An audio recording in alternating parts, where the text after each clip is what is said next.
6개월 뒤에 평가받겠습니다. 돈을 어떻게 버는지 제가 보여드릴게요. 주도 산업이 뭔지 알고 모르고 자기가 이런 경쟁력을 만드는 거예요.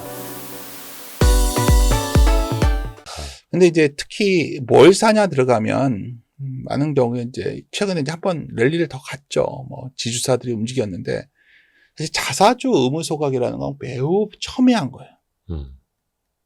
워낙 그 기자 출신이시기 때문에 네. 잘 아시잖아요. 기업들이 얼마나 저희 지배구조에 지배권에 그쵸. 관심이 많아요. 자사주 흔들리면 지배권 흔들리는 회사 많잖아요. 그러니까 회사 자사주, 그러니까 회사가 갖고 있는 자기 회사 주식을 회장님 거라고 생각을 하죠. 그렇죠. 네. 이제는 뭐 우리 사주 조합은 좀 소각 안 하게 해준 방법도 있고 기존 자사주는 뭐 좀 여러 가지 안이 나오겠지만 네. 분명한 건 앞으로 자사주를 해야 하면 소각해야 되는 걸로 가는 건 분명해 보여요. 자사주를 안 하면 배당을 해야 될 거예요. 아니면 투자를 하거나 그 돈을 갖고 예를 들어서 어떤 기업이 자사주를 갖다가 자기가 지주사가 계열사에게 팔아요. 네. 그럼 자기 현금이 들어오잖아요. 그렇죠. 그 현금으로 다시 계열사 지원을 해요. 문제 안 될 것 같습니다. 다 문제돼요, 이제는. 이비 갖고 지금 자꾸만 하는데. 교환사채. 그렇죠. 그것도 여론이 안 좋아지면 아까 말씀드렸지만 주식시장에 대한 여론이 굉장히 정치인들을 움직이고 있는 상황에서 할 수 있을까요? 이런 하나하나가 모아져서 상당히 주식시장에 힘이 되고 있는 거예요. 그래서 제가 봤을 때는 지주사들은 포트폴리오를 하신다면 항상 가져가셔야 된다 봐요. 그러니까 지주사는 여기서 지주사를 어떤 스타일로 선택할 거냐는 좀 다른 문제겠지만 제가 봤을 때는 3차 상법 개정안이 자사주 의무 소각에 관련된다면 뭐 자사주가 많이 갖고 있는 뭐 지주사도 해당될 수 있고 뭐 여러 가지 경우가 나오겠죠. 또 하나는 뭐 다들 이미 인기 좋아졌으니까 저도 좋아하던 종목이었으니까 사업형 지주회사도 많아지지 않을까요? 결국 관리형 지주사뿐만이 아니라. 그렇죠. 그런 개념들도 보면 또 투자는 상당히 해볼 만한. 그러니까 지주사도 사실은 이제 되게 많죠. 네. 대기업들 종류도 많고. 그래서 많은 분들이 이제 지주사 담은 ETF. 네. 또 좋아요. 많이 선호하시더라고요. 좋은 방법이에요. 네. 제 주변에 권했어요, 많이. 퇴직연금 같은 것도 특히 많이 권했죠. 근데 최근에 보니까 지주사 ETF도 또 신고가 거의 직전 그렇죠. 와 있더라고요. 잘 알고 있죠, 저도. 네. 근데 많이 갖고 계시는군요. 아니요. 근데 간파했다. 네. 지주사를 근데 그런 방법이 있고 하나를 컨택하는 방법 중에 이런 게 있죠. 비즈니스가 잘 되고 있는 지주사를 사는 방법이 있죠. 네네네.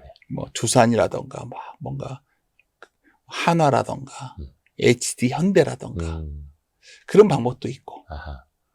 방법은 여러 가지가 있어요. 이제 지주사를 자기가 자기 스타일에 맞는 걸 선택하시면 돼요. 그럼 밸류가 굉장히 비쌀 거고 그런 네. 것들은 네네. 밸류가 싼 지주사도 있을 거고. 그렇죠. 홀딩스 중에서 전혀 반영 안 됐던 것도 있을 거고. 그러니까 제가 드리고 싶은 요지는 자기 성격에 맞게끔 지주사 중에서 선별해서 갖고 가야 된다. 그런데 빠뜨려서는 안 된다. 포트폴리오에서. 그렇죠. 지주사를. 또 하나는 어쨌든 간에 좀 우리 시장에서 가장 중요한 힘이 될 만한 게 이제 배당인 거예요. 예. 근데 이제 이게 굉장히 아쉽죠, 지금. 왜냐면 현재 안대로라면 현재 세제 개편한 대로라면 배당 소득 분리과세 세율이 38.5%예요. 최고 세율이. 아니 대조적 양도세율이 27.5%인데 네. 이거 누가 배당을 하겠어요? 그렇죠. 차라리 본인이 배당 안 하고 회사에 켜켜이 쌓아놨다가 매각할 때 프리미엄 받아서 매각하는 게 훨씬 낫죠. 바보가 아니면 다 그렇게 하죠. 그거는 우리에게 무슨 선의를 요구할 게 아니라 제도가 그렇게 만든 거죠. 그렇죠. 이건 제가 봤을 때는 이렇게 된다면 사실 이게 여론으로 좀 더 불거지는 흐름이 나오면 배당소득 분리과세도 좀 뭐 합리적인 이송은 의원 발의안이 27.5% 딱 27.5. 뭐 그 정도 25% 이 정도 나오면 또 배당주들 엄청 히트 칠 수 있죠. 27.5%면 대주주가 주식을 양도했을 때 내는 최고 세율. 맞습니다. 그러니까 3억 초과한분에 대해서 그 세율이랑 똑같으니까 네. 대주주 입장에서는 내가 팔아서 남기나 배당으로 받으나 똑같네. 그럼 뭐 배당 많이 하지. 이렇게 그쵸? 유인이 된다는 거죠. 그렇게 되는지 이런 거를 정확히 팩트를 체크하신 뒤에 아마 이 논의도 좀 있을 수 있는 상황이거든요. 이게 사실상 이제 대주주 양도세 기준 50억 원으로 확정이 됐기 때문에 이거는 뭐 경제부총리도 발표했기 때문에 이제 남아있는 목표는 사실상 단 하나죠. 그렇죠. 배당소득 분리과세 최고세율 27.5%. 그렇죠. 이게 이제 만약에 또 좀 불거져서 여론이 형성되면 또 관련된 것들을 좀 지져봐야겠죠. 그러니까 고배당주. 왜냐하면 한국이 현재 상대 PER을 왜 싸냐면 상대 배당 성향이 낮기 때문에 싼 거예요. 전 세계적으로 유명하죠. 그렇죠. 짠물 배당. 예, 단순하게 보면 배당 수익률을 보면 주식이 해볼만 한데 예. 이게 왜 그럴까? 이 괴리는 쉽게 말해서 세금을 내니까 이게 안 되는 거거든요. 지금 저 표는 무슨 비교예요? 배당 수익과 코스피를 비교한 거죠. 아래가 배당 수익률. 그렇죠. 음. 코스피가 이게 이 갭이 더 있는 거죠, 지금. 배당 수익률이. 그래서 제가 드리고 싶은 요지는 배당에 해당되는 게 최근에 보면 이제 금융주들을 보는데 예. 이제 여기서 이제 고민이 되는 게 은행지주를 볼 거냐, 뭐 예를 들어서 증권주를 볼 거냐, 뭐 이런 거는 또 각자의 성향에 맞게 제가 그런 것까지 여기서 말씀드리긴 좀 그러니까. 그런 것까지 여기서 말씀해 주시면 좋은데. 그건 좀 그렇습니다. 그래서. 아니, 이게 근데 항상 고민이 사실 은행 지주사들도 꽤 많이 올랐어요. 네. 작년에 비했을 때. 작년에도 사실은 전 정권 때 밸류업 기대감으로 은행주들도 잘 올랐고 네. 특히 올해 들어서는 증시가 좋다 보니까 증권주도 정말로 무지막지하게 오르고 있고 근데 이제 여기서 드는 생각이 이런 거죠. 사람이 좀 죄송합니다. 너무 이제 야가가지고 주가가 이렇게 올랐으면 배당 수익률이 희석되지 않아? 이런 생각? 그럼 기존보다 배당을 더 늘려야 할 텐데. 뭐 당연히 그 생각하는 게 맞죠. 예. 근데 앞으로 이제 이게 참 딜레마가 뭐냐면 배당 성장 개념으로 봐야 되거든요. 이걸 계속 키워주는 회사냐가 관건이 되겠죠. 그러니까 우리가 만약 배당 성향이 높은 게 꼭 좋은 회사는 아니에요. 어떤 기업이 돈 벌어가지고 맨날 배당만 하면 그게 좋은 기업입니까? 성장을 해야죠. 그래서 우리가 배당 성향의 재원이라는 거는 프리패시 플로우잖아요. 이 돈을 갖고 투자를 해가지고 더 많은 이익을 내는데 배당 성향은 20%밖에 안 돼. 그건 좋은 회사예요. 배당 성향 40%인데 맨날 벌어가지고 그렇게 할 때는 100% 배당 성향 하는 회사 있잖아요. 잘 들여다보면 야로가 많은 회사예요. 그러니까 그걸 뭐 굳이 여기서 특정 종목 얘기하기는 좀 그렇지만 그러니까 중요한 거는 그러니까 기른 건 확실해요. 기업 경영 방식, 데이터 봐야 되는 게 결국은 프리캐시 플로우를 봐야 되는 시대로 온 거죠. 알다시피 그러니까 뭔가 현금 흐름 자체가 좋아서 잘 벌어서 배당을 내주고 더 잘 벌어야 하고 일단 캐시를 만드는 회사냐 아니냐를 판단해야죠. 이제는 그러니까 이게 중요하다고 됐으니까. 그러니까 예를 들어서 우리가 많은 경우에 기업 분석을 할 때 순이익이 얼마냐죠. 순이익은 회계적인 용어일 뿐이에요. 네.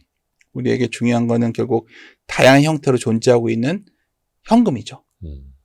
이 현금이 결국 이게 그래서 요즘은 프리캐시 플로우와 배당 성향 이거를 어떻게 보냐가 굉장히 중요한 포인트인데 아까 그 올라가던 거 한 번만 다시 보여주시면은 이게 저 파란색이랑 어떤 게 다른 거예요? 돈을 갖다 배당하면 이게 내려오겠죠. 이 돈이 현금이잖아요, 현금. 예. 현금이 이렇게 늘고 있다는 거예요, 지금. 아하. 이 돈을 이제 어떻게 쓸 거냐인데, 네네네. 그러니까 결국은 우리가 돈에서 투자한 돈, 유연자산 캐펙스예요, 캐펙스. 이거를 얼마나 쓰냐에 따라서 프리캐시 플로우가 존재하겠죠. 그렇죠. 근데 이 싸움이에요, 이 싸움, 이제부터. 그냥 뭐가 높아야 그냥 좋은 게 아니라, 어떤 회사는 굉장히 돈을 현금을 많이 만들 수 있는 KPX 투자를 해서 프리캐시 플로우가 줄어도 좋은 거고. 투자해서 성장한다면? 예. 투자하고 남은 돈은 그냥 다 돌려달라는 거죠. 그러니까 많은 분들이 착각하시는 게 한국의 ROE가 낮아서 PBR이 낮다? 그것도 맞아요. 네. 근데 미국의 ROE가 무슨 4, 50% 아니잖아요. 20%대예요. 근데 PBR이 4.5배예요. 미국의 어떤 기업들은 투자에 돈을 올인하고 남는 돈은 다 나눠줘요. 네. 그러니까 ROE가 진정한 순수한 ROE라고 보는 거죠. 아하. 우리는 뭔가 현금이 어디에 꼽을 쳐 있는 것처럼 막 여기저기 막 산재되어 있고 막 자회사 가 있고 막 비상장회사 가 있고 막 이러잖아요. 네. 그런 것만 정리돼도 매우 좋아지지 않을까요? 그러니까 이게 막 복잡한 질적인 요인. 질적 요인이 네, 굉장히 네, 중요하죠. 그러니까 어떤 기업을 분석할 때 많은 분들이 이제 막 프로젝션을 갖다가 막 5년치를 놓고서 막 이 기업이 어떻게 성장하고 그 숫자를 누가 맞춰요? 한 2분기 예측하는 것도 힘든 거예요. 어차피 뭐 프리캐시 플로우 이제 미래치를 이제 예상을 하는 것도 사실은 그 불확실성 속에 있는 거고. 현재 가치를 할인율을 하면 이 할인율이라는 개념이 네. 미래의 불확실성인데 기간이 길어지면 엄청 불확실해지는 거예요. 네. 산정할 때부터. 그렇죠. 이론적으로 그렇죠. 그렇잖아요. 네. 그러니까 제가 드리고 싶은 요지는 어쩌면 이제는 한국의 기업을 바라보는 시각도 무조건 순이익 증가율만 바라보는 시대가 아니라 굉장히 현금 흐름이 중요해지는 시대에 왔다면 굉장히 중요한 데이터는 수주라던가 매출 사이드겠죠. 매출을 이렇게 해야 돈이 들어오니까. 그렇죠. 거기서부터 출발하는 걸로 기업이 많이 바뀔 것 같아요. 그러니까 자본을 제대로 활용해서 그렇죠. 외형을 계속해서 키워나갈 수 있느냐, 아니면 배당을 많이 할 거냐. 그렇죠. 근데 배당 많이 한다고만 전 좋다고 안 보니까.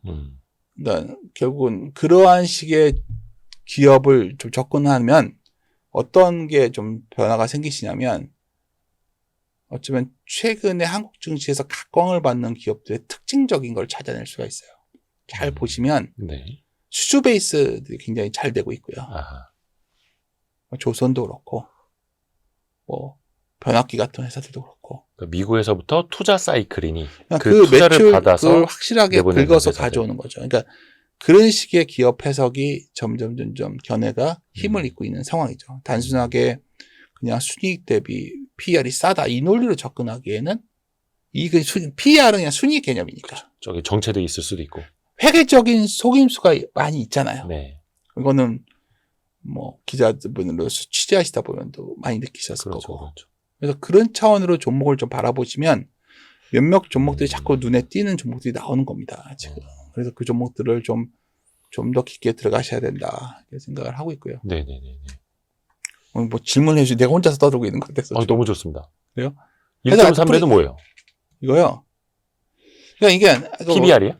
PBR과 ROE를 놓고 보면 여기 보면 미국이 여기에 있어요. 저 벗어나서 아직 표시가 안 됐네. 저기 있어요. 저기. ROE가 20에서 이상에 있으니까 여기에 있는데 4.5배 정도. 네. 저 위에 있어요. 예. 화면 밖에 보시, 있습니다. ROE가 높아지면, 근데 ROE가 어마어마하게 높은 게 아니잖아요. 근데 한국이 회기선이라고 하잖아요. 우리가 이게. 이 두 가지 변수가 얼마나 상관도가 높지 않을 보는 네. 통계적 추정치예요. 네. OLS 추정을 하는 건데, 여기 추정치가 나오죠, 여기에. 예. 그럼 그 ROE가 올라가면 PBR이 올라가는데, 한국은 이 회기선 밑에 있잖아요. 예. 괜히 이름 어렵나? 하여튼, 회기선을 회복만 돼도 이게 1.3배예요. 조 위에까지만 올라가도요? 여기만 가도. ROE가 개선되지 않아도. 아. 그러니까 원래 회계선에서 이만큼 떨어져 있다고 한국이 그만큼 싸다는 거예요. 아하. 일본은 ROE가 아주 높은 게 아닌데 훨씬 비싸죠. MSCI 기준으로. 만큼만 가도 PBR 1.3배. 예. 그게 3,900이에요. 그래서 제가 3,900 계속 얘기하고 다녔던 거죠. 지금이 한 1.1배 조금 넘은 수준. 1.1배가 3,300이고 네. 1.2배가 3,600이에요. 물론 딱 그렇게 정확하게 계단식으로 탕탕 가는 건 또 아니겠습니다만. 조금씩 변하죠. 자본이 서서히. 쌓여가면서. 근데 기본적으로 한국이 이렇게 싸다는 거죠. 그러니까 위장이 올라온 거에 대해서 많은 분들이 이제 여러 가지 이유를 붙이는데 제가 보기에는 ROE가 좋아져서 올라온 장이 아니라는 거죠.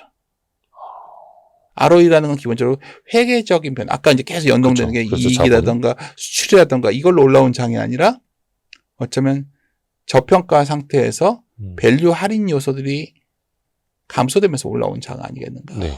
그렇다면 이 장을 이끄는 메인의 힘은, 주된 힘은 그쪽에 있다 보고 있는 거고요. 예.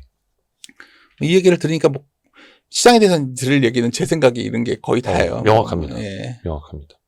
그러니까 사실 저평가 요인이 해소되어서 사실은 앞에서도 말씀해 주신 것처럼 이익은 오히려 감소했지만 저평가 요인이 해소되면서 릴레이팅 되면서 3,400선까지 온 거고 예. 여기에서 PBR 1.2만 가도 3,600, 1.3만 가도 3,900인데 1.3이라는 건 사실상 우리가 좀 떨어져 있었던 궤도에 다시 제대로 진입을 한다라는 개념이잖아요.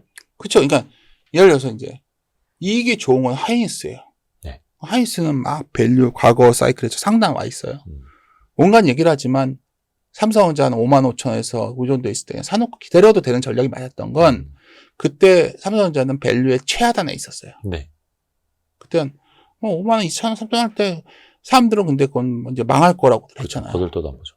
근데 과거 반도체 사이클의 PBR 중간치가 1.5배예요. 삼성전자가. 좋은 사이클일 때요. 반도체가 업사이클 탈 때 투자를 해야 되니까. 사이클의 중간만 가도 1.5배거든요. 상단까지 가면 훨씬 높고. 1.5배면 삼성전자 지금 현재에서 9만 원이에요. 8만 원에서 9만 원까지 갈 수 있다. 8만 원이 아니라 사실은 그때 한 5, 6만 원서부터 그걸 노렸어야죠. 아. 그러니까 제가 드리고 싶은 건 그런 식의 접근하는 방법도 있다는 거예요. 그러니까 그렇죠. 성장하는 주식이 비싼 주식을 하는 게 하나가 있고 싼 것 중에서도 그런 사이클에 있는 들어오는 것들이 꽤 많이 있었다는 거예요. 지금까지. 평균 회귀 관점에서. 그렇죠. 사실 그런 것들이 은근히 올라왔지만 많은 분들은 외면해왔죠. 예를 들어서 그러면 아유, 삼성전자 6만 원일 때 삼성전자 얘기했어도 막 뭐라 그랬을 거야, 사람들이. 딴 이렇게- 거 없냐고. 아유, 그거 말고. 네, 그래서 저도 경험이 있으니까. 예를 들어서 그럼 제약줄 얘기해 드릴게요. 예. 뭐 오늘 이제 올라왔으니까 어차피 올라온 날 얘기하기가 편하죠. 근데 저는 이제 바이오주도 이제 뭐 금리 인하 이후에 뭐 근데 강하죠. 이것도 있지만 예를 들어서 이제 막 바이오 얘기하면 제가 많이 언급했던 종목은 한미약품이었어요. 오늘 올라왔으니까. 제약적으로. 아니 뭐 성장하는 산업이 비만이 있잖아요. 음, 그쪽 여러 회사가 있죠. 네. 뭐 제가 아이디어 낸 것도 아니고 여러 애널리스트 자료 읽다 보면 제가 공감하는 자료도 있고 거기에 프로젝션에 대해서 동의하는 부분이 있고 이럴 때 하는 건데 굉장히 상대적으로 부진했죠. 그동안. 네. 근데 어떤 분들은 막 올라가는 것만 갖고 하는 방법이 있고 그것도 좋은 방법이에요. 네네네. 그냥 어떤 그런 게 두렵고 좀 소극적인 사람들은 할 만한 게 넘쳐났다는 거죠 지금. 사실 오늘 이 시점에서 바라보면 앞으로도 그런 게 있을 수 있죠. 앞으로도. 안 오른 거. 그러니까 안 오른 것일 수도 있고 가는 거에서는 뭔가 주가가 좀 흔들렸을 때가 좋은 기회가 오겠죠. 예를 들어서 화장품은 어떻게 할 거예요? 화장품 이렇게 다들 좋아했는데 예. 갑자기 막 요새 꺾였어요. 흔들려요. 여기서 오늘부터 뭘 하셔야 되죠? 음, 화장품 중에서 뭐가 실적에 스테디한가? 그런 거 좀 따져보시면 돼요. 제 말 제가 뭐 찍어줄 수는 없고 아니, 찍어주셔도 돼요. 아니 그러고 싶지 않아요. 그러고 싶지는 않고 네. 예를 들어서 포트폴리오를 짜는 방법은 제가 가끔 강의는 하는데 네. 예를 들어서 지금 여기서 화장품도 제가 밸류에이션을 좀 해봤거든요. 음. 그러면 이제 그런 기준으로 따져보면 또 뭐 한두 종목은 상당히 매력적인 수준에 와 있어요 지금. 어허. 뭐 오히려 그러니까 것도- 실적은 꾸준한데 오히려 그렇죠. 밸류에이션이 떨어졌던 것들. 그러니까 지금 할 게 많죠. 그런 좋아진 것들 중에서도 조선주도 이제 또 기회를 봐야겠죠. 예, 예. 예를 들어서 방산 중에서 가장 부진했던 게 항공우주라는 게 있었어요. 와, 그거는 수주가 안 나왔었기 때문이거든요. 수주가 사실은 그쪽이 더 쉽지는 않은 산업이고. 그렇죠. 근데 네. 내년 수주가 잡혀오면서 10월 들어가면서 주가가 튄 거죠. 음. 조선은 어땠죠? 올해 전체적인 조선 업체보다는 엔진 업체가 더 좋았죠. 상반기에 네. 엔진 업체가 올라온 거예요. 네. 대표적인 한화 엔진인데 뭐 이런 논리가 나온 거죠. 뒤져다 보니까 한화 엔진은 네. 결국 조선이 중국 조선도 많이 약진하고 있는데 엔진은 한국 걸 많이 쓴다. 커진다. 뭐 이런 논리도 나왔고. 자동차 시대에 다들 고생하고 있잖아요. 지금 저도 자동차 좋다고 말했다 욕도 많이 먹고 있는데 자동차에서 글로비스 같은 건 좋잖아요. 예를 들어 글로비스 같은 경우는 중국 전기차를 수출할 때 자동차 소위 해운 업체가 어디 있어요? 전 세계에. 자동차 수출하는 나라가 한국이랑 일본이니까. 자동차 수출하는 소위 그 해운 업체는 글로비스가 컸잖아요. 글로비스가 그 모멘텀 받으면서 이렇게 좋아졌던 거 아니에요. 이미 다 알려진 거니까 말씀드리는 거고, 저도 글로비스 좋다고 언급을 드렸었기 때문에 이건 자신 있게 말씀드리는 거고. 근데 이제 그런 식으로 따져보기 시작하면 매우 할 게 많죠. 반면에 네. 올해 상반기에 굉장히 기대됐던 것들이 건설이었잖아요. 건설이었는데, 그리고 뭐 제가 이제 저도 상반기에 투자했던 종목인데 이제 다 팔았으니까 말씀드리면 뭐 초에는 이마트 현대건설 사서 재미를 많이 봤었어요. 이거는 뭐 말해도 실수 아니죠. 좀 자유이니까 이제는. 이미 좀 이렇게 바닥에 있을 때. 네, 그때 1월 초에 샀으니까. 근데 샀던 이유는 간단해요. 지난 거니까 이제 맡기는 거예요. 네. 지금 여기서 제가 추후로 말한 건 머리 아프니까. 근데 이제 이마트가 작년에 여러 가지 구조조정을 했었잖아요. 네네. 그래가지고 뭘 했죠? 이마트 에브리데이가 다 통합시키고 막 여러 가지 잘해가지고 사장님도 바뀐 사람들이 열심히 하니까 이마트가 약진을 했죠. 네. 갑자기 홈플러스가 망했어요. 거의 망해가요. 그래서 막 주가 올랐는데 기업이란 거 말씀드린 거예요. 그래서 다 이마트를 좋아했죠. 어느 날 갑자기 이마트가 배송 정책을 바꿔요. CJ 대한통운을 통해서만 해요. 네. 어떻게 됐을 것 같아요? 집에 가서들 와이프들한테 물어보시면 다 알아요. 빨리 와요. 아니요. 못하겠다고 해요. 이마트 카드 결제량이 40% 감소했어요. 왜 쓱 배송이. 왜 그랬을까요? 아니, 대한통운을 통해, 원래 이마트의 장점은, 쓱의 장점은 그 이마트 가가지고 딱 포장해서 하나로 배달이 왔었는데 점포에서. 다 따로따로 포장 오고 하루 늦게 오고. 그래서 완전 죽어버렸죠. 그래서 이마트 주가가 그렇게 된 거예요. 그러니까 그런 거는, 그러니까 예를 들어서 우리가 자꾸만 어떤 기업을 좋다 말한 뒤에 업데이트가 안 되면 이런 문제가 생기는 거예요. 그런 회사가 있었고 유통업체에서. 네. 반면에 어떤 기업은 굉장히 각광을 받아요. 뭐 유통업체라 치면 네. 현대백화점 같은 건 좋아하죠. 왜 그렇죠? 사람들이 맨날 한국에 오면 놀러 가는 명소가 더현대. 그렇게 된 거예요. 예. 이해가시겠어요? 지금 네네네. 투자라는 걸 지금 여기서 우리가 모여서 그냥 뭐 뜬구름 잡기로 그냥 뭐 이거 밸류가 몇 배고. 저 사실 이제 아주 솔직히 말씀드리면 애널리스트의 추정치라는 게 매우 의미 있어요. 근데 방향을 보는 거예요. 그쵸. 애널리스트에서. 네, 애널리스트가 방향을 어떤 식의 방향을 보는 거지 얘가 순익을 얼마로 해서 컨센서스를 맞춰서 틀렸어만 따지다 보면 투자에 좋은 타임을 놓치게 되는 경우가 매우 많아요. 그러니까 저희 그 윤센 님도 와이즈 클럽에서 특강 한번 해주셨었고, 요 앞에도 와이즈 클럽이 있습니다만, 애널리스트 세미나 듣는 플랫폼 아닙니까? 근데 이제 저도 누누이 말씀드린 것처럼 점 찍듯이 보려고 하면 안 된다. 그러면 선, 방향. 그래서 실제로 많이 오셔서 또 온라인으로 들으시는 분들은 그 방향, 상황, 온도, 이런 걸 이제 들으시는 거죠. 그러니까 예를 들어서 우리가 이제 많이 기대했던 것 중에 건설업 기대 얼마나 높았어요. 저도 원전 하면 뭐 현대건설 나가고 완전. 막 다 기대하고 야 이제 부동산도 뭐 좀 낫지 않을까 뭐 여러 가지 생각을 했지만 지금 아직 형편없어요. 그러니까 주택 경기는 최악을 벗어나면서 원전에 대한 기대감은 커지고. 왜냐하면 주택도 아까 우리가 매출 찍히는 걸로 되게 중요한데 네. 주택도 저가 수주가 빠지기 때문에 22년에 음. 그게 빠지면 앞으로 고가 수주가 조선도 그래서 좋아진 거잖아요. 네. 저가 수주 빠지고 고가 수주 들어오니까 네. 이익 사이클이 좋아진 거잖아요. 그게 딱 기대되는 시점인데 갑자기 이번에 이제 건설 현장 문제가 생겼잖아요. 규제. 그러면 이제 안 좋아진 거죠. 네. 예를 들어서 이걸 맞출 수 있는 사람은 없다는 거죠. 근데 그런 문제가 생겼을 때 이게 좋은 거냐 나쁜 거냐는 이제 투자를 하실 거면 판단을 하셔야 된다. 업데이트 하면서. 그렇죠. 그러니까 그런 싸움인 거예요. 지금 장을 저에게 뭐 시장을 좋게 보시니까 어떻게 해야 됩니까? 이걸 업데이트를 계속 하시는 분은 투자에 성공하실 거고, 그렇죠. 업데이트를 못 하시는 분은 계속 뒤쫓아가지 않을까 싶어요. 이런 말을 하려고 했던 건 아닌데 갑자기. 아니 근데 그게 핵심이죠, 사실은. 네. 그러니까 애널리스트, 그러니까 리서치 센터라는 조직과 직업이 있는 거고. 네. 사실 우리 개인 투자자들이 뭐 예를 들어서 애널리스트한테 아침에 이렇게 무슨 종목 콜 전화 받는 거 아니잖아요. 네. 그러니까 그 방향을 같이 읽어 나가시는 거고. 저는 그게 핵심이라고 보거든요. 그러니까 이 와이즈 클럽 하는 거. 이거 진짜 우리 좋은 걸 있군요. 어떻게 표현을 못 하겠네. 그래서 아는 사람만 들으시는 걸로. 그래서 네. 이제 뭐 시장을 이렇게 좋게 보는데 좀 예. 이런 문제들 때문에 좀 흔들릴 수가 있을 좋습니다. 것 같은데.